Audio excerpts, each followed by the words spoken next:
नमस्कार, आपका स्वागत है। दोस्तों, भगवान श्री कृष्ण वास्तुशास्त्र का विशिष्ट ज्ञान रखते थे।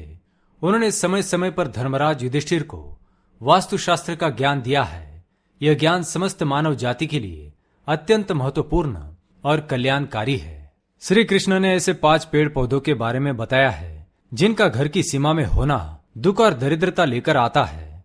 ये पेड़ पौधे घर के सामने होने से उस घर में निवास करने वाले लोगों की कभी उन्नति नहीं होती है। उन्हें हमेशा पराजय, दरिद्रता और निराशा का ही सामना करना पड़ता है।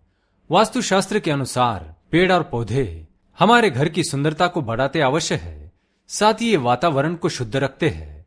वृक्षों से सकारात्मक ऊर्जा का संचार होता है जो हमारे जीवन के लिए बहुत आवश्यक होती है। पेड़ पौधे नकारात्मकता को कम करके वातावरण को अधिक सकारात्मक बनाने का काम करते हैं।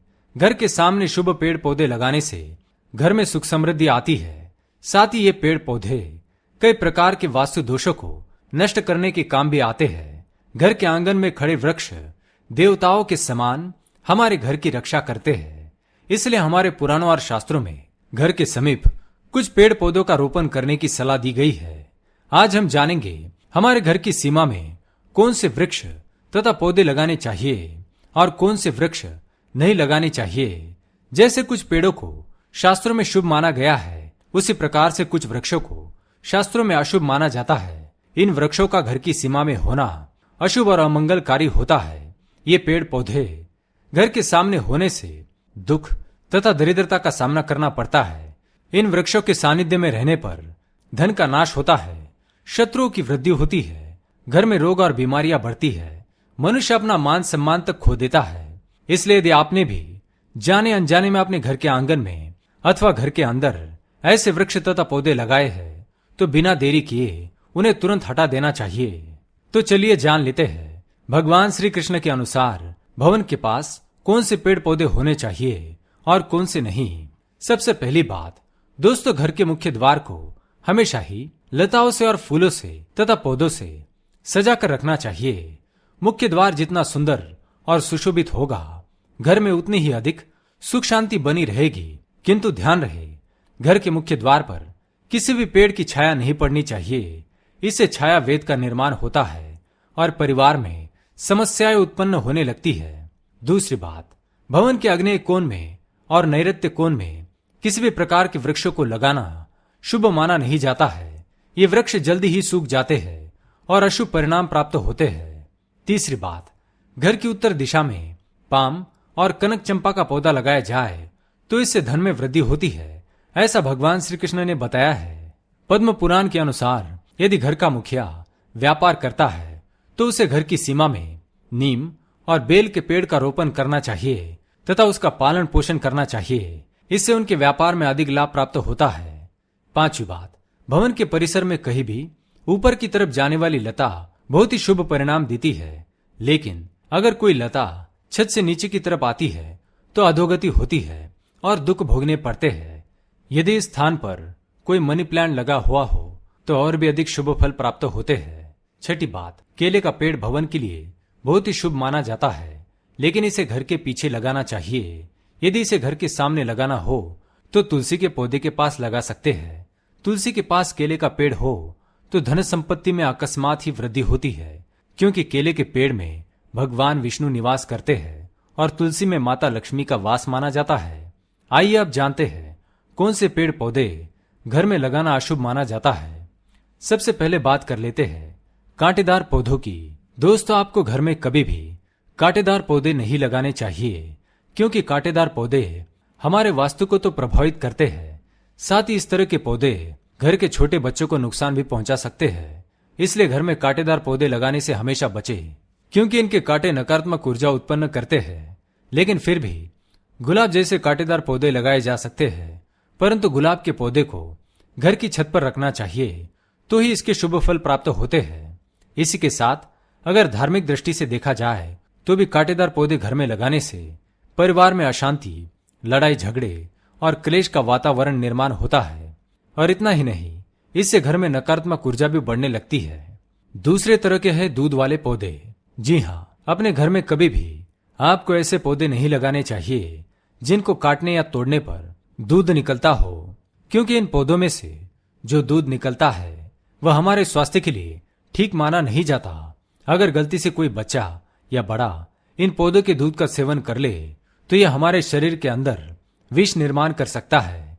इसलिए इस दुष्प्रभाव से बचने के लिए हमें ऐसे पौधों से दूर रहना चाहिए। वैसे धार्मिक दृष्टि से भी देखा जाए तो भी इन पौधों को घर में लगाने से घर की सुख शांति चली जाती है और घर में नकारात्मक शक्तियां प्रवेश कर जाती है। इसी क्रम में तीसरे नंबर पर आते हैं मुरझाए हुए पौधे। दोस्तों, आपने देखा होगा कई बार हमारे घर के गमलों में लगाए हुए पौधे सूख जाते हैं, तो ऐसी स्थिति में इन पौधों को घर से बाहर निकाल देना चाहिए। नहीं तो जब भी आप घर में मुरझाए हुए पौधों को देखेंगे तो आपके स्वभाव में भी परिवर्तन आ जाएगा। इसलिए घर में कभी भी सूखे हुए पौधे ना रखें, इन्हें तुरंत बाहर निकाल दे। खासकर सूखा हुआ तुलसी का पौधा घर में कभी नहीं रखना चाहिए। तुलसी का पौधा हमेशा ही हरा भरा रहना चाहिए। सूखा हुआ तुलसी का पौधा दुर्भाग्य लेकर आता है। शास्त्र में कहा गया है जिस घर में तुलसी का पौधा सूख जाता है उस घर से लक्ष्मी चली जाती है। चौथा पौधा है बोनसाई का पौधा। दोस्तों, शायद आप बोनसाई के पौधे का मतलब नहीं जानते होंगे, तो हम आपको बता दें कि ये वो पौधे होते हैं जो किसी भी बड़े पेड़ का छोटा रूप होते हैं। इनकी बढ़वार को किसी वैज्ञानिक तरीके से रोक दिया जाता है। इसलिए माना जाता है कि इस तरह के पौधे हमारे चारों तरफ की सकारात्मकता को रोक देते हैं। इसलिए बोनसाई के पौधों को ना ही घर में तैयार करना चाहिए और ना ही बाहर से लाकर लगाना चाहिए, क्योंकि वास्तुशास्त्र के अनुसार ये पौधे घर में रहने वाले सदस्य का आर्थिक विकास रोक देते हैं। दोस्तों, बात कर लेते हैं बबुल के पेड़ के बारे में। आपको पता ही होगा यह एक बड़ा कांटेदार पेड़ होता है, इसलिए इसका पौधा घर में कभी लगाना नहीं चाहिए। फिर भी कोई बोनसाई करके अगर इसको लगाने की सोच रहा है तो ऐसा बिल्कुल भी ना करे, क्योंकि यह वास्तु की दृष्टि से ठीक नहीं रहता है। ऐसे पौधे सिर्फ हमें नुकसान पहुंचाते हैं, क्योंकि इनके कांटे बड़े हानिकारक होते हैं। छठा है कैस्टर प्लांट। कैस्टर प्लांट देखने में भले ही खूबसूरत लगता हो, लेकिन इसे दुनिया का सबसे खतरनाक पौधा माना गया है। इस पौधे के बीज 2 दिनों के अंदर इंसान की जान ले सकते हैं। इसे घर में लगाने की भूल बिल्कुल भी ना करें। अगर आप इसे घर में लगाते हैं तो छोटे बच्चे इसके बीज गलती से निगल सकते हैं। इस पौधे को घर में ही नहीं बल्कि घर के आसपास भी कभी लगाना नहीं चाहिए। अगर ये पौधा घर के आसपास हो तो इसे तुरंत उखाड़कर फेंक दे। सातवां है बेर का पेड़। कहा जाता है कि फलों में गिने जाने वाले बेर को खाने के लिए लोग इसे अपने घर में लगा लेते हैं, लेकिन यह गलत बात है। कहते हैं कि इसे लगाने से घर में नकारात्मक शक्तियां आ जाती है। केवल इतना ही नहीं, धार्मिक दृष्टिकोण से देखा जाए तो बेर का पौधा घर में होने से आर्थिक समस्या बढ़ने लगती है, धन की हानि होने लगती है। इसी कारण से इस पेड़ को घर के पास कभी ना लगाए। आठवां है मनी प्लांट का पौधा। दोस्तों, अगर आप अपने घर में तरक्की चाहते हैं तो घर के मुख्य द्वार पर आपको मनी प्लांट लगाना चाहिए। ऐसा करने से आपको नौकरी और व्यापार में तरक्की मिलेगी। परंतु मनी प्लांट के पौधे को लगाने के दौरान इस बात का अवश्य ध्यान रखें कि इसे आप कभी खरीद कर ना लाए। मनी प्लांट के पौधे को हमेशा दूसरे स्थान से चुरा कर लाना चाहिए, तभी इसका शुभ फल प्राप्त होता है। नवा है पपीते का पेड़। वास्तुशास्त्र के अनुसार घर में अथवा घर के सामने कभी पपीते का पेड़ लगाना नहीं चाहिए। यह पेड़ घर के लिए बहुत ही अशुभ होता है। अगर यह पौधा अपने आप ही उग जाए तो इसे तुरंत ही उखाड़ना चाहिए। अगर यह पौधा बड़ा होकर पेड़ बन चुका है और इस पर फल लगे हुए हैं तो उसे उखाड़ना नहीं चाहिए। जब इसके फल खत्म हो जाए तो इसे उखाड़कर फेंक सकते हैं। अगर पीपल का पेड़ भवन की पूर्व दिशा में होता है तो घर में निर्धनता आती है। वटवृक्ष घर की पश्चिम दिशा में हो तो घर में शोक चिरकाल तक रहता है। दक्षिण दिशा में तुलसी का पौधा हो तो संतान को पीड़ा सहन करनी पड़ सकती है। किसी भी मरे हुए पेड़ की छाया घर पर पड़ती है तो यह मृत्यु सूचक होता है। मरे हुए पेड़ को तुरंत उखाड़ देना चाहिए। तो दोस्तों, इस प्रकार से हमारे वास्तुशास्त्र में घर में लगाए जाने वाले और न लगाए जाने वाले पेड़ पौधों के बारे में बताया गया है। उम्मीद है यह जानकारी आपको अच्छी लगी होगी। वीडियो को लाइक जरूर करें और कमेंट में जय श्री कृष्ण अवश्य लिखें। साथ ही चैनल को सब्सक्राइब करें। आप सभी का धन्यवाद।